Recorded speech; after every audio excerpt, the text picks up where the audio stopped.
દાહોદની તોરણી પ્રાથમિક શાળામાં ભણતી 6 વર્ષની માસૂમ હેવાનિયતનો ભોગ બની. શાળાના આચાર્ય પર દુષ્કર્મનો પ્રયાસ કર્યાનો આરોપ લાગ્યો અને પોલીસે તપાસ આરંભી. આ ઘટનામાં આચાર્યનો કેવી રીતે પર્દાફાશ થયો તેની એક વિગત જાણવા અમે દાહોદ પહોંચ્યા.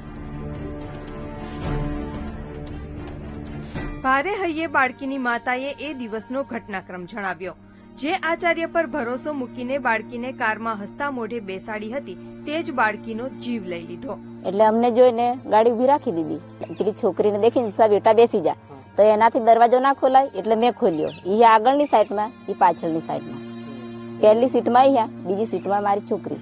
જે દિવસે બનાવ બન્યો તે દિવસે પણ અહીંયાથી આ જે જગ્યા છે ત્યાંથી જ બાળકીની માતાએ જે બાળકી છે તેને જે પ્રિન્સિપાલ છે તેમની ગાડીમાં બેસાડી હતી. ઘટના એવી બની કે બાળકી અહીંયાથી બેસી પરંતુ ત્યારબાદ ક્યારે પણ ઘરે ના આવી. સાંજે બધા બાળકો પરત ફર્યા પણ બાળકી ન આવી એટલે માતાએ પતિને જાણ કરી. તો રોડે જઈને એની મમ્મી ઊભી હતી એટલે ગાડીઓ નીકળી ગઈ એટલે ઘરે આવી પાછી. અહીંથી તપાસ કરતા સ્કૂલે ગયા. અંદર પ્રવેશ કરીને તપાસ કરી તો અંદર બે ભાનમાં પડેલી. પછી આખો વિડિયો જોવા માટે ડાઉનલોડ કરો દિવ્ય ભાસ્કર એપ.